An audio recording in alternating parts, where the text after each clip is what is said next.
Selamat datang kembali di Misteri Official. Jangan lupa subscribe, like, dan jangan lupa aktifkan tombol loncengnya.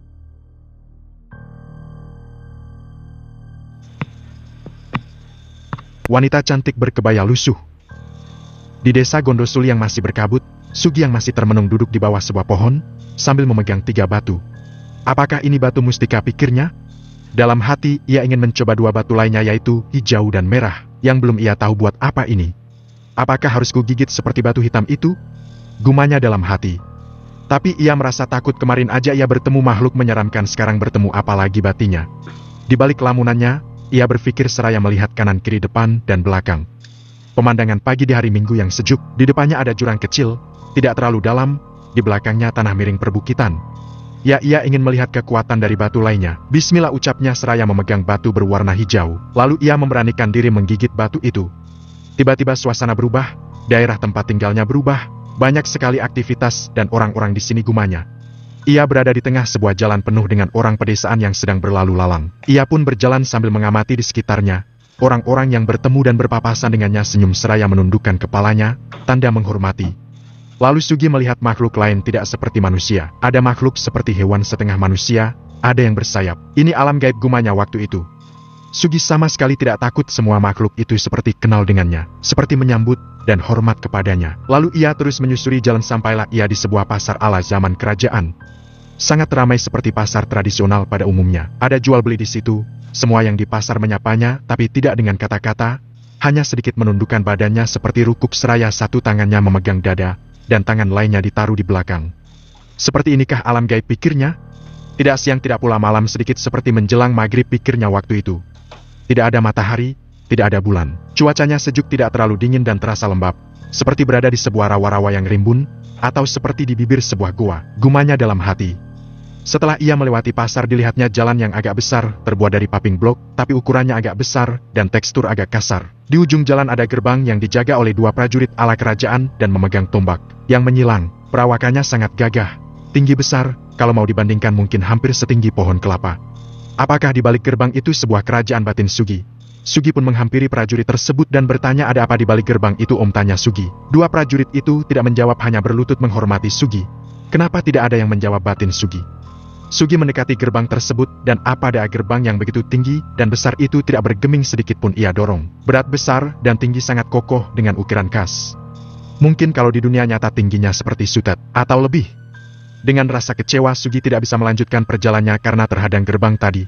Ia lalu kembali ke arah pasar yang baru ia lewati. Dia setengah berteriak kesal. Di sini ada nggak yang bisa bicara dengan manusia, tidak? Teriak Sugi. Tiba-tiba gempa terjadi, para pedagang pada ketakutan, terdengar jerit panik ketakutan. Yang bersayap pada terbang, yang berkaki hewan lari tunggang langgang. Ada yang hanya terpaku melihat Sugi seraya memegang tiang-tiang warung dagangannya karena gempa masih berlanjut. Angin datang sangat kencang merobohkan warung-warung yang hanya terbuat dari kayu. Sudah, tuan, hentikan, teriak salah seorang wanita muda berkebaya lusuh. Kedua tangannya memegang barang belanjaan. Ibu manusia? Tanya Sugi kepada wanita itu. Sesaat kemudian angin reda, gempa berhenti, para pedagang mengelus dada tanda bersyukur. Ibu tadi menatap Sugi menunduk ketakutan seraya menggelengkan kepalanya tanda ia bukan manusia. Diperhatikannya dari bawah, wanita tersebut tampak utuh seperti manusia, batinya. Tapi ibu bisa bicara dengan saya? Tanya Sugi. Wanita itu manggut-manggut tanda membenarkan pertanyaan Sugi. Boleh saya ngobrol sama ibu? Di sini seperti semuanya gak ada yang mau bicara dengan saya. Entah bisu, atau mereka tidak mengerti bahasa saya. Ujar Sugi ke wanita itu. Iya tuan, kalau gitu mampir ke gubuk saya tuan, kita bisa ngobrol. Saya masih belanja, dan barang belanjaan saya lumayan banyak. Rumah saya agak jauh di atas tuan. Jawab wanita itu ke Sugi. Setelah selesai berbelanja, wanita itu menaiki sebuah kereta kuda seperti delman tanpa atap, dipenuhi dagangannya. Ayo tuan, naik, ajak wanita itu. Setelah Sugi naik, mereka pun menuju rumah wanita itu. Sekitar 1 jam mereka pun sampai. Jauh juga, batin Sugi. Terlihat rumah sederhana, berdinding papan beratap jerami. Sugi dipersilahkan masuk. Wanita itu ke dapur membuatkan minuman untuk Sugi.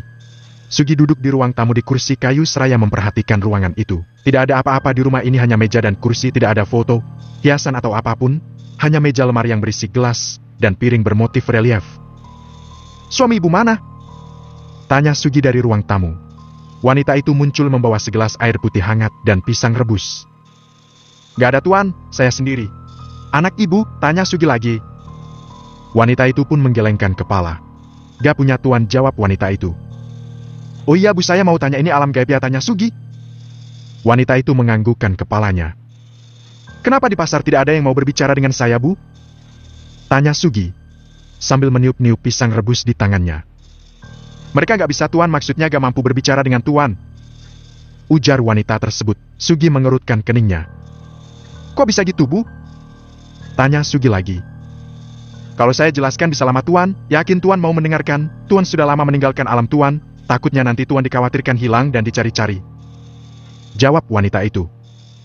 Gak apa-apa Bu, saya kesini masih pagi, tadi ini juga hari Minggu di alam saya, jadi saya libur sekolah. Saya bisa di sini sampai sore, jawab Sugi. Oh iya, kata ibu mereka gak mampu berbicara dengan saya, apa sebabnya? Tanya Sugi. Wanita itu pun menjelaskan tentang alam yang berbeda. Tuan pasti sudah mendengar bahwa di alam Tuan jin sering disebut hantu. Sugi menganggukkan kepalanya. Sama seperti manusia, dari golongan jin yang bisa menggerakkan benda di alam nyata, itu sudah tergolong jin yang kuat. Pada umumnya mereka tidak bisa menyentuh benda berwujud di alam manusia. Untuk menggeser sebuah gelas saja di alam manusia itu adalah sesuatu yang luar biasa bagi golongan jin. Sugi masih tidak mengerti. Coba jelasin lebih detail Bu, tanya Sugi. Intinya jin atau yang dikenal oleh manusia sebagai hantu itu memang bisa berubah wujud menjadi hewan atau orang yang sudah meninggal, sesuatu yang dibayangkan di benak jiwa manusia seperti kuntilanak dan lain-lain. Tetapi mereka tidak bisa menyentuh ataupun menyakiti secara langsung, mereka cuma menakuti dan menyesatkan manusia dengan kesyirikan, kemusyrikan, dan tipu daya mereka untuk meyakinkan manusia. Kalaupun ada yang bisa menyentuh secara fisik seperti mendorong, menarik, mencekik, sudah dapat dipastikan itu jin yang tergolong kuat, bisa juga disebut iblis. Sama seperti Tuan yang bisa masuk ke alam kami berinteraksi, melihat dan sebagainya, Tuan tergolong kuat di antara kebanyakan manusia lainnya. Karena gak semua manusia bisa melakukan itu, ujar wanita tersebut. Apakah bangsa jin bisa tahu isi hati seseorang? Tanya Sugi. Ada sifat jin di diri manusia seperti nafsu, egois, amarah, iri, dan lain-lain. Yang dilihat jin bukan apa yang ada di hati manusia, tapi apa yang ada di benaknya. Contoh seperti ini Tuan, misal di saat Tuan bercerita tentang pocong bersama teman-teman Tuan dan di saat pulang dari rumah teman Tuan sendirian, Tuan tidak akan bertemu kuntilanak, tidak akan? Saya berani jamin itu. Jin melihat apa yang ada di benak Tuan, rasa takut Tuan tentang cerita pocong tadi dimanfaatkan jin tersebut untuk merubah dirinya jadi pocong dan menakuti Tuan. Dan yang Tuan lihat pasti pocong, bukan kuntilanak. Sugi manggut-manggut tanda paham. Kasih contoh lain Bu, saya masih agak sedikit bingung, jawab Sugi. Baiklah, contoh yang lebih mudah dimengerti seperti ini. Bayangkan Tuan lagi tidur di sebuah hutan bertiga dengan teman Tuan. Semuanya tertidur pulas, hanya Tuan yang masih terjaga. Lalu Tuan mendengar suara wanita tertawa. Pertanyaannya, kenapa Tuan bisa mendengar, atau kenapa Tuan sendiri yang mendengar? Jawaban sederhana manusia. Ya karena saya sendiri yang terjaga. Teman-teman saya tidur, masa orang tidur bisa dengar, wajar kalau saya yang dengar. Jawaban manusia itu salah, ungkap wanita itu. Kok salah? Tanya Sugi. Anda bayangkan kalau Anda tertidur pulas, begitupun dengan dua teman Anda. Apakah ada yang mendengar suara wanita itu tertawa? Pasti semuanya jawab tidak. Pertanyaan selanjutnya, apa ada wanita yang tertawa di saat semua tertidur pulas? Jawabnya pasti agak tahu. Pada intinya jin itu tahu di antara orang yang tertidur itu ada yang masih terjaga, atau tidak. Kalau ada ya dia tertawa iseng nakutin. Kalau semuanya tertidur pulas, buat apa dia tertawa, capek aja gak ada yang dengerin, jawab wanita itu menjelaskan. Sugi pun tertawa mendengarkan jawaban wanita itu. Mustika. Perbedaan alam gaib dan alam nyata begitu kental terasa. Di alam gaib tidak ada siang ataupun malam. Suasananya redup seperti menjelang maghrib. Sugi bertanya kepada wanita itu, kenapa ia bisa masuk ke alam gaib?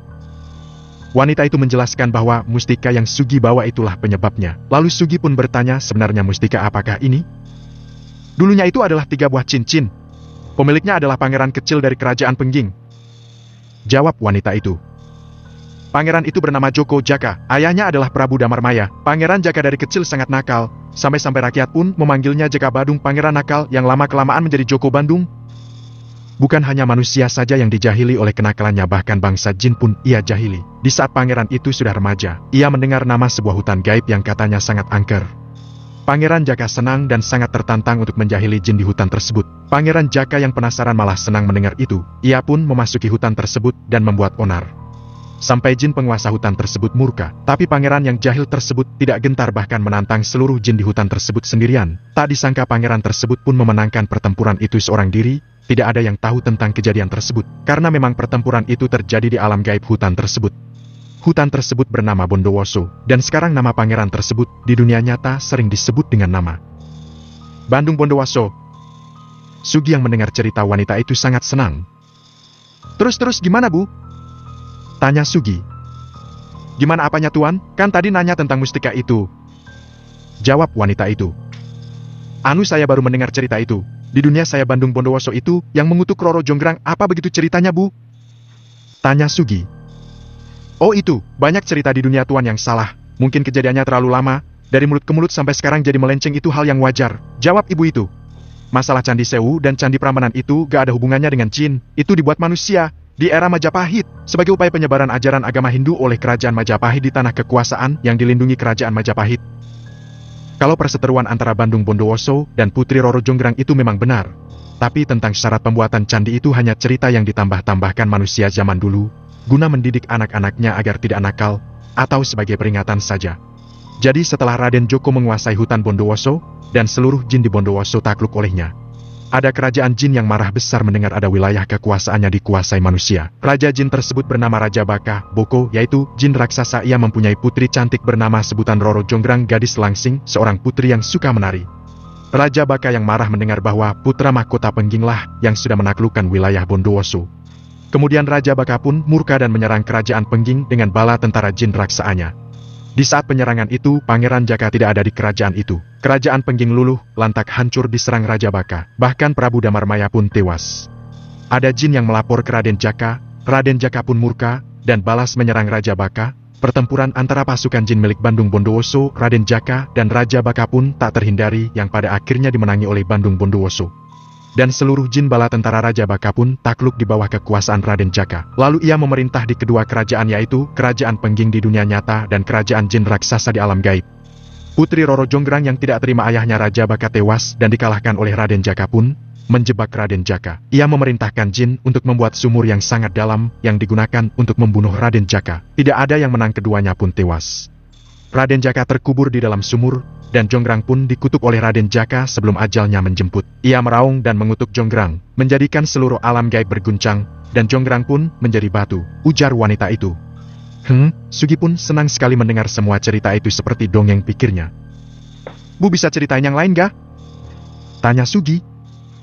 Cerita apa, Tuan? Tanya wanita itu. Tadi ibu bilang kerajaan Majapahit kan? Emang beneran ada kerajaan itu? Tanya Sugi. Iya, Tuan, tapi bukan di negeri ini kerajaannya. Kalau wilayah kekuasaannya memang benar. Jelas wanita itu. Terus di negara mana Majapahit itu, Bu? Di sebuah negeri yang jauh. Kalau Tuan membawa peta dari dunia Tuan, saya bisa menunjuknya. Nama Majapahit itu bukan nama sebuah kerajaan, Tuan. Kalau di dunia Tuan mungkin nama sebuah kota persinggahan. Lalu dibuat kerajaan kecil yang bernama Benteng Majapahit. Jadi Majapahit itu bukan kerajaan inti. Itu hanya seperti jenderal yang diutus untuk menyebarkan kekuasaannya. Mereka pergi ke negeri ini dan membuat benteng, seperti penaklukan sebuah negeri begitu, Tuan. Lalu mereka sampai di sebuah lembah antara Jawa Timur dan Bali, yang sekarang sudah menjadi selat bernama Selat Bali. Di situ mereka mendirikan sebuah benteng. Mereka memperbudak warga pribumi untuk memotong pohon, membuka hutan. Di saat warga pada kehausan, mereka meminum air dari buah maja. Karena rasanya sangat pahit, jadilah benteng tersebut sering disebut warga dengan daerah Majapahit. Mereka juga merekrut warga dan melatih menjadi bala tentara, membuat candi, menyebarkan kebudayaan, dan lain-lain, Tuan. Jelas wanita itu. Oh gitu, besok saya coba pinjam peta di perpustakaan sekolah. Penasaran di mana letaknya kerajaan inti Majapahit? Guman Sugi dalam hati. Terus Gajah Mada itu siapa, Bu? Tanya Sugi. Oh dia, ya warga pribumi yang dilatih jadi tentara itu. Jelas wanita itu. Lebih tepatnya warga Bali. Setelah sekian lama benteng itu berdiri, dan pasukannya pun banyak. Benteng Majapahit mulai menguasai kerajaan-kerajaan yang ada di Jawa. Dan ada satu prajurit paling gagah pemberani bernama Mait. Ia kemudian diangkat menjadi panglima, karena kalau bertempur selalu menunggangi seekor gajah. Ia disebut Gajah Mait, lama-kelamaan jadi Gajah Mada. Jelas wanita itu. Oh jadi gitu, jangan-jangan saya dibohongi buku sejarah, pikir Sugi sambil menggaruk-garuk kepalanya. Oh ya Tuan, sebaiknya Tuan pulang ke alam Tuan. Di dunia Tuan mungkin waktu berlalu sudah cukup lama. Ucap wanita itu. Sugi mengerutkan kening tanda tidak mengerti. Sugi lalu berpamitan lalu menggigit mustika berwarna hijau. Pelan tapi pasti kabut mulai hilang dan alam pun berubah menjadi alam nyata. Terdengar suara jangkrik hening. Ini malam hari. Pikir Sugi kok bisa batinya? Ia ingat sekali ia hanya sebentar di alam gaib. Mungkin hanya 2 jam. Dan ia perginya pagi hari. Kenapa sekarang jadi malam? Sugi menyusuri hutan menuju arah jalan utama. untuk pulang ke rumahnya. Suasana sangat dingin dan hening. Jam berapa ini, pikir Sugi, dan rumah utinya pun sudah terlihat. Tetapi ada yang aneh, banyak sekali warga. Terdengar samar-samar orang-orang pada berzikir la ilaha illallah. Ada apa ini? Sugi panik dan berusaha berlari menuju rumahnya. Putus sekolah. Sugi bergegas menuju rumahnya, dengan perasaan penuh rasa khawatir dan was-was. Apa yang terjadi dengan utinya, pikirnya. Sugi berjalan melalui samping rumah menuju pintu belakang rumah, karena di depan ada orang yang lagi asinan. Bude, ada apa ini? Tanya Sugi kepada Bude Sumi tetangganya, seraya berdiri di pintu pawon belakang rumah. Hah, Sugi, alhamdulillah ya Allah, mbah Sugi udah dateng. Teriak Bude Sumi, tak memperdulikan orang-orang yang sedang membaca surat Yasin. Serentak semua yang membaca Yasin berhenti, lalu mengucapkan alhamdulillah. Utinya keluar dari kamar dengan wajah penuh rasa khawatir. Kamu kemana aja, Tigi? Tampak utinya menangis memeluknya. Lo ada apa ini, Ti? Aku gak kemana-mana. Jawab Sugi berbohong. Sampai pada akhirnya ia tidak dapat berbohong lagi. Diketahui Sugi sudah seminggu hilang. Warga menyangka Sugi tewas, dimangsa hewan buas, hilang, atau jatuh ke jurang. Acara yasinan pun sudah selesai. Sugi dipaksa menceritakan perihal tentang dirinya kemana saja seminggu ini. Warga penasaran dengan ucapan Sugi yang bilang tidak kemana-mana. Perasaan tadi pagi saya cuma main di atas, habis itu pulang udah kayak gini, udah yasinan, udah seminggu, saya yang justru bingung. Ungkap Sugi di depan jamaah Yasin. Lah kamu main sama siapa, Gi? Tanya seorang warga. Saya ngobrol sama ibu-ibu, paling cuma 2 jam lek, Pak Lek. Jawab Sugi. Ibu-ibu. Terlihat mereka saling tatap. Di gondol wewe itu. Ungkap seorang warga. Terus kamu dikasih makan, Gi? Tanya warga lainnya. Gak cuma minum aja. Jawab Sugi. Begitulah malam itu, rentetan demi rentetan pertanyaan dilontarkan ke Sugi. Warga berspekulasi bahwa Sugi digondol kolong wewe. Yasinan malam itu ditujukan untuk Sugi. Kalau memang sudah meninggal tolong diperlihatkan mayatnya, kalau masih hidup agar cepat ditemukan. Begitu ungkap Pak RT kepada Sugi. Keesokan harinya, hujan mengguyur Gunung Lawu, mendung gelap gulita. Sugi hanya di kamar saja, menatap hujan lebat dari jendela kamarnya. Ia duduk bersila di amben tempat tidur, sambil tangannya bersandar di kusen jendela yang terbuat dari kayu. Terlihat utinya, menghampirinya membawa teh panas, dan singkong rebus. Gi, teh Gi mumpung panas.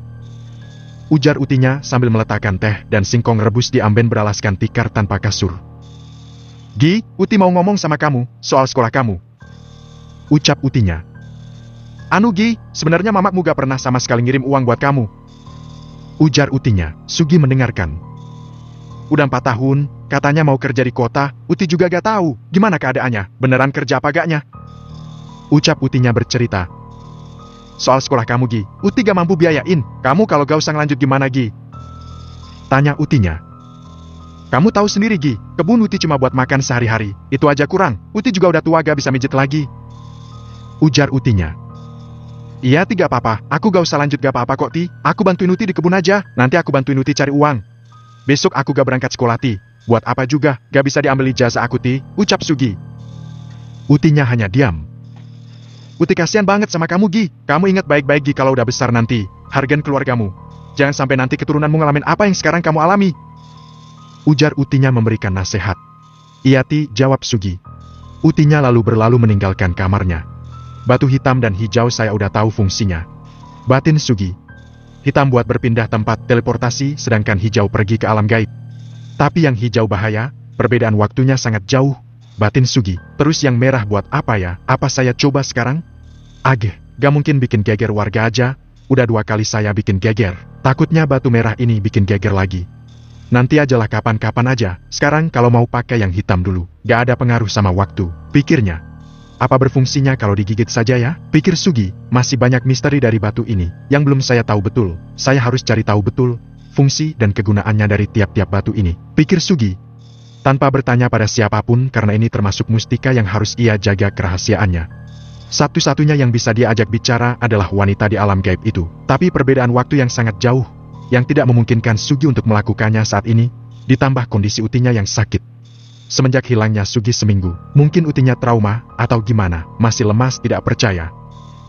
Gi, ini jinglo benggel, kamu pegang, makhluk halus gak suka, biar kamu gak diganggu makhluk halus. Ucap Utinya seraya memberikan Jinglo Benggel kepada Sugi. Sugi menerimanya. Iya, dijawab Sugi. Sugi yang merasa tidak diganggu makhluk halus pun menaruh Jinglo Benggel tersebut di atas lemarinya. Keesokan paginya Sugi diajak Utinya pergi ke pasar. Uti mau ke pasar, mau ikut Gagi? Tanya Utinya. Mau Ti, mau ngapain Ti ke pasar? Tanya Sugi. Mau ngasih tahu juragan di sana kalau kolnya udah siap panen, sekalian mau hutang bibit wortel. Ucap Utinya. Oh iya Ti, saya juga pengen lihat pasar. Ucap Sugi. Mereka berjalan kaki menuruni lereng, sampai di desa Gondosuli, mereka menumpang pikap yang sering keluar masuk desa mengambil hasil bumi untuk dipasarkan. Sugi yang tidak pernah melihat pasar begitu antusias. Ti, saya mau jalan-jalan dulu, Uti masih di sini kan? Tanya Sugi. Iya, tapi jangan lama-lama ya Gi. Ujar Utinya. Sugi menuju warung atau kios hewan, dilihatnya beraneka ragam burung. Ia berkeliling pasar, pikirannya hanya apa yang bisa saya jual di pasar ini pikirnya. Ia kembali ke tempat Utinya. Dari mana kamu Gi? Tanya Utinya. Jalan-jalan lihat-lihat, apa yang bisa saya jual ke sini? Ternyata susah juga, gak ada apa-apa di lereng tempat tinggal kita, buat dijual di pasar. Jawab Sugi. Sugi dan Utinya pulang kembali ke rumahnya, membawa bibit wortel. Pir sore hari mereka sampai di depan rumah, tampak Utinya langsung memasak. Sugi mandi, dan duduk di depan teras mengenakan sarung siap hendak sholat maghrib. Lalu Sugi memikirkan sesuatu, lalu ia ke belakang menemui Utinya. Ti, saya ke musola ya? Ujar Sugi meminta izin. Iya Gi, gak nunggu azan dulu. Tanya Utinya. Gak apa-apa Ti, sekarang aja. Sahut Sugi. Lalu Sugi memasuki kamar, dia mengambil mustika hitamnya dan ia gigit. Seperti biasa makhluk itu muncul. Kemana Tuan? Tanyanya. Sugi menjawab pelan takut Utinya mendengar.